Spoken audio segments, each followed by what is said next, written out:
रिया हो गई पागल और करेगी अपने अंत तक प्राची को बदनाम। और प्राची ले आई रिया की प्रेगनेंसी की असली सच्चाई सबके सामने और विक्रम पल्लवी ने निकाल दिया रिया आलिया को घर से बाहर। जी हाँ दोस्तों, कुमकुम भाग्य के आने वाले धमाकेदार एपिसोड में जब रिया डॉक्टर की फर्जी चिट्ठी बनाकर सबको सुनाएगी और कहेगी कि इस डॉक्टर की चिट्ठी में साफ साफ लिखा है और रणबीर के साथ मेरे पेट में बच्चे का डीएनए मैच हुआ है, तभी वहाँ पीछे से मेन डॉक्टर आ जाएंगे और डॉक्टर कहेंगे कि रिया ऐसा कुछ है ही नहीं, तुम्हारे पेट में बच्चा है ही नहीं और बच्चा तुम्हारे पेट में पहले से है ही नहीं, तो रणबीर के साथ तुम्हारा डीएनए मैच होना भी दूर की बात है। यह सुनकर रिया के होश उड़ जाएंगे और तभी प्राची रिया के सामने देखती हुई डॉक्टर को कहेगी, हाँ डॉक्टर आपने सही कहा, इस रिया के पेट में रणबीर का बच्चा तो क्या किसी और का भी बच्चा आया ही नहीं, रिया प्रेग्नेंट है ही नहीं, बस ये सब रिया का एक ड्रामा था मुझसे रणबीर को अलग करने का। यह सुनकर तभी रिया पूरी तरह से अचानक से पागल हो जाएगी, जिस वजह से रिया चिल्लाती हुई पूरी तरह से पागल होकर कहेगी, बस बस बस बहुत हो गया, मेरे पेट में बच्चा रणबीर का है और मैं प्रेग्नेंट नहीं हूँ। और रही बात प्राची की, तो प्राची के पेट में नाजायज बच्चा है और प्राची रणबीर के बच्चे की माँ है ही नहीं, ये तो इस दुनिया की सबसे बड़ी कलंकिनी औरत है। यह सुनकर तभी प्राची रिया की असली सच्चाई सबके सामने तुरंत लाने के लिए रिया के करीब जाएगी और रिया के पेट से वो फेक प्रेगनेंसी बेल्ट को खींचकर निकाल देगी, जिसे देखकर पल्लवी विक्रम दीदा के होश उड़ जाएंगे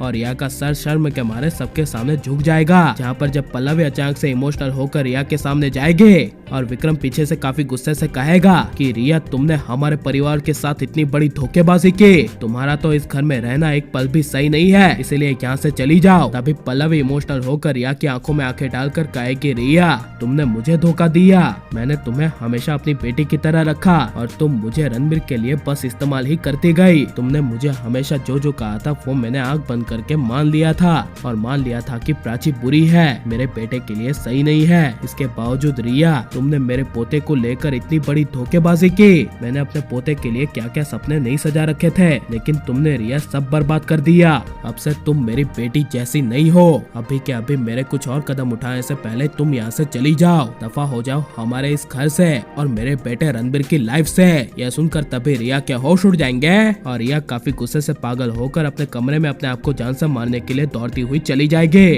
और चिल्ला चिल्लाकर कमरे को बंद करके अपने हाथ में चाकू रख कर कहेगी, मैं अपने आप को जान से मार दूंगी, अगर रणबीर मेरा नहीं हुआ तो मेरा इस दुनिया में जीने का कोई हक नहीं है, मैं रणबीर के बिना इस दुनिया में जीना नहीं चाहती। यह सब रिया कहकर तभी अपने हाथ में चाकू मार देगी, जिसके बाद तभी जब रणबीर तोड़कर रिया के पास आएगा और रिया खून से लथपथ होकर पड़ी होगी, तभी रिया रणबीर को तड़पती हुई कहेगी, रणबीर मैं कभी तुम्हें मुझसे अलग रहते हुए देखना नहीं चाहती, तुम सिर्फ मेरे हो और मैं वापस जरूर आऊंगी, तुम्हें पाने के लिए मैं कुछ भी करूंगी, लेकिन मैं आऊंगी। ये सब कहकर रिया बेहोश हो जाएगी और एम्बुलेंस के जरिए रणबीर रिया को आलिया के साथ हॉस्पिटल भेज देगा और ऐसे रिया बचनी चाहिए क्या नहीं। और आप प्राची रणबीर को एक होते हुए और एक रहते हुए देखना चाहते हैं क्या नहीं, ये सब हमें कमेंट में जरूर बताएं और आप लाइक शेयर हमारे चैनल को सब्सक्राइब करें। मिलता है नेक्स्ट वीडियो में, टेक केयर।